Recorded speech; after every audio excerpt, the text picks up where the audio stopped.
ನಮಸ್ಕಾರ ಗೆಳೆಯರ, ನಾನಿವತ್ತು ರಿವ್ಯೂ ಮಾಡ್ತಾ ಇರೋ ಮೂವಿ ಬಂದು ಕಲ್ಕಿ 2898 ತೆಲುಗು ಮೂವಿ. ಇದರಲ್ಲಿ ಮುಖ್ಯ ಪಾತ್ರವಾಗಿ ಪ್ರಭಾಸ್ ನಟಿಸಿದ್ದಾರೆ, ದೀಪಿಕಾ ಪಡುಕೋನೆ ಇದ್ದಾರೆ, ಕಮಲ್ ಹಾಸನ್ ಇದ್ದಾರೆ, ಅಮಿತಾಬ್ ಬಚ್ಚನ್ ಇದ್ದಾರೆ, ದಿಶಾ ಪಟಾನಿ ಇದ್ದಾರೆ. ಈ ಮೂವಿ ಡೈರೆಕ್ಟರ್ ಬಂದು ನಾಗ್ ಅಶ್ವಿನ್. ತುಂಬಾ ಚೆನ್ನಾಗಿ ತೆಗೆದಿದ್ದಾರೆ. ಇನ್ಫ್ಯಾಕ್ಟ್ ಹಾಲಿವುಡ್ ಸ್ಟೈಲ್ ತೆಗೆದಿದ್ದಾರೆ ಅಂತ ಹೇಳ್ಬೋದು.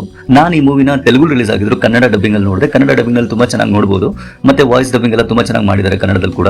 ಇದರ ಕತೆ ಸೈಫೈ ಆಗಿದ್ರು ಕೂಡ ನಿಮಗೆ ನಮ್ಮ ಮೈಥಾಲಜಿಕಲ್ ಹಳೆ ಕುರುಕ್ಷೇತ್ರದಿಂದ ಕನೆಕ್ಟ್ ಆಗುತ್ತೆ. ಅಲ್ಲಿ ಅಶ್ವತ್ಥಾಮ, ಅಲ್ಲಿ ಕೃಷ್ಣ, ಅಲ್ಲಿ ಅರ್ಜುನ, ಲಾಸ್ಟ್ ಕರ್ಣ ಕೂಡ ಬರ್ತಾರೆ. ನಿಮ್ಗೆ ಅಷ್ಟು ಎಂಜಾಯ್ ಮಾಡ್ತೀರಾ. ನಿಜ ಹೇಳ್ಬೇಕಂದ್ರೆ 3 ಅವರ್ಸ್ ಮೂವಿ ಇದೆ. 3 ಗಂಟೆ ನೀವು ಬೇರೆ ಯಾವುದೋ ಒಂದು ವರ್ಡ್ಗೆ ಹೋಗಿ ಬರ್ತೀರಾ, ಕಲ್ಕಿ ವರ್ಡ್ಗೆ. ಇನ್ಫ್ಯಾಕ್ಟ್ ಆ ಮೇಜರ್ ಮೂವಿ ನಡೆಯೋದು ಕಾಶಿ ಯೂನಿವರ್ಸಿಟಿಯಲ್ಲಿ. ಕಾಶಿ ಸುಮಾರು ಒಂದು 100 ವರ್ಷಗಳಾದ್ಮೇಲೆ ಎಲ್ಲ ಹಾಳಾಗೋಗಿರುತ್ತೆ, ಏನೂ ಇರೋದಿಲ್ಲ. ಸೊ ಆ ಟೈಮಲ್ಲಿ ತೆಗೆದಿರುವಂಥ ಮೂವಿ. ಇನ್ನು ಆಕ್ಚುಲಿ ಫ್ಯೂಚರ್ ಮೂವಿ ಇದು. ಹಿಂದಿನ ಮೈಥಾಲಜಿಕಲ್ ಕತೆ ಇಟ್ಕೊಂಡು ಯಾವ ರೀತಿ ತೆಗೆದಿದ್ದಾರೆ ಅಂದ್ರೆ ನಿಮ್ಗೆ ಒಂದೊಂದು ಸೀನ್ ಕೂಡ ತುಂಬಾ ಅದ್ಭುತ ಅನ್ಸುತ್ತೆ. ಅಫ್ಕೋರ್ಸ್ ನೀವು ನೋಡ್ಬೇಕಾದ್ರೆ ಇದನ್ನೆಲ್ಲೋ ಹಾಲಿವುಡ್ ಮೂವಿ ನೋಡಿದೀನಿ ಕೆಲವು ಸೀನ್ಸ್ಗಳು ಅನ್ಸುತ್ತೆ. ಗೇಮ್ ಆಫ್ ಥ್ರಾನ್ಸ್ ಅಲ್ಲೇ ಆಗಲಿ, ಮ್ಯಾಡ್ ಮ್ಯಾಕ್ಸ್ ಮೂವೀಸೇ ಆಗಲಿ, ಲಾರ್ಡ್ ಆಫ್ ರಿಂಗ್ಸ್ ಆಗಲಿ, ಅವತಾರ್ ಮೂವಿ ಆಗಲಿ, ಹಲವು ಹಾಲಿವುಡ್ ಮೂವೀಸ್ ಇಂದ ಇನ್ಸ್ಪೈರ್ ಆಗಿದೆ ಮೂವಿ ಖಂಡಿತ ಕೂಡ. ಆದರೆ ನಮ್ಮ ಇಂಡಿಯನ್ ಒರಿಜಿನ್ ಅಲ್ಲಿ ತುಂಬಾ ಚೆನ್ನಾಗಿ ತೆಗೆದಿದ್ದಾರೆ.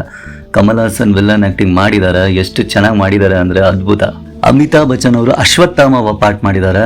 ಅದು ನೋಡಕ್ಕೆ 2 ಕಣ್ಣು ಸಾಲದು. ಇನ್ಫ್ಯಾಕ್ಟ್ ಅವ್ರು ದೊಡ್ಡದಾಗಿ ಕೂಡ ಕಾಣಿಸ್ತಾರೆ ಆ ಅಶ್ವತ್ಥಾಮ ಪಾರ್ಟ್ ಅಲ್ಲಿ. ಸೊ 2 ಕಣ್ಣು ಬೇಕಾಗುತ್ತೆ ನೋಡ್ಲಿಕ್ಕೆ. ಕಥೆಯ ನಾಯಕಿ ದೀಪಿಕಾ ಪಡುಕೋನೆ ಅವ್ರ ಪಾತ್ರನ ತುಂಬಾ ಚೆನ್ನಾಗಿ ನಿರ್ವಹಿಸಿದ್ದಾರೆ. ಇನ್ಫ್ಯಾಕ್ಟ್ ಇಡೀ ಕತೆ ಅವ್ರ ಸುತ್ತಾ ಇರುತ್ತೆ. ಅವರು ಪ್ರೆಗ್ನೆಂಟ್ ವುಮೆನ್ ಆಗಿರ್ತಾರೆ. ಮತ್ತೆ ಅವ್ರು ಹುಟ್ಟೋ ಮಗುನೇ ಈ ಕತೆಗೆ ಒಬ್ಬ ಕಲ್ಕಿ ಅವತಾರ ಪುರುಷ ಅಂತ ಹೇಳ್ಬೋದು. ಅದ್ರ ಸುತ್ತಾನೆ ಕತೆ ಫುಲ್ ನಡೀತಾ ಇರುತ್ತೆ. ಇನ್ಫ್ಯಾಕ್ಟ್ ಅವ್ರು ರಿಯಲ್ ಲೈಫಲ್ಲಿ ಕೂಡ ಈಗ ಪ್ರೆಗ್ನೆಂಟ್ ದೀಪಿಕಾ ಅವರು. ಡಾರ್ಲಿಂಗ್ ಪ್ರಭಾಸ್ ಅವ್ರು ಹೇಳ್ಬೇಕಾದ್ರೆ ರಿಯಲ್ ಡಾರ್ಲಿಂಗ್ ಆಗಿ ಕಾಣಿಸ್ತಾರೆ ಈ ಮೂವಿನಲ್ಲಿ.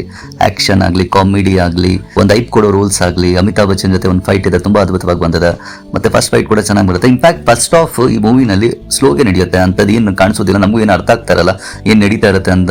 ಆದ್ರೆ ಸೆಕೆಂಡ್ ಹಾಫ್ ಬಂದ ತಕ್ಷಣ ಹೇಗೆ ಬರುತ್ತೆ ಅಂದ್ರೆ ಲೈಕ್ ಹಂಗೆ ಉಡ್ಕೊಂಡು ಹೋಗ್ಬಿಡುತ್ತೆ ಮೂವಿ. ನೀವು ಡಿಫ್ರೆಂಟ್ ವರ್ಡ್ಗೆ ಹೋಗ್ಬಿಡ್ತೀರಾ, ಅದ್ರಲ್ಲಿ ತುಂಬಾ ಇಂಟ್ರಾಕ್ಟ್ ಆಗ್ಬಿಡ್ತೀರಾ. ಮತ್ತೆ ಒಂದೊಂದು ಸೀನ್ಸ್ ಕೂಡ ಸಿನಿಮಾಟೋಗ್ರಫಿ ಕಾಣಿಸುತ್ತೆ. You will love like anything. ಆ ರೀತಿ ತುಂಬಾ ಚೆನ್ನಾಗಿ ಬಂದಿದೆ ಈ ಮೂವಿ. ಖಂಡಿತ ಹೋಗಿ ಥಿಯೇಟರ್ ನೋಡುವಂತ ಮೂವಿ, ಥಿಯೇಟರ್ ನೋಡಿ. ಈ ವರ್ಷ ಬಂದಿರೋ ಮೊದಲನೇ ಬ್ಲಾಕ್ ಬಸ್ಟರ್ ಮೂವಿ ಇದು. ಜನ ಇಷ್ಟಪಡ್ತಾ ಇದ್ದಾರೆ, ಮತ್ತೆ ತುಂಬಾ ಓಡುತ್ತೆ ಕೂಡ ಇದು. ನನ್ನ ಪ್ರಕಾರ 5ಕ್ಕೆ 4 ಪಾಯಿಂಟ್ಸ್ ಕೊಡ್ತೇನೆ. ಸೊ ಒಳ್ಳೆ ಮೂವಿ, ನೀವು ಎಂಜಾಯ್ ಮಾಡ್ತೀರಾ, ಫ್ಯಾಮಿಲಿ ಜೊತೆ ಹೋಗಿ ನೋಡಿ. ಅದ್ಭುತ ಮೂವಿ.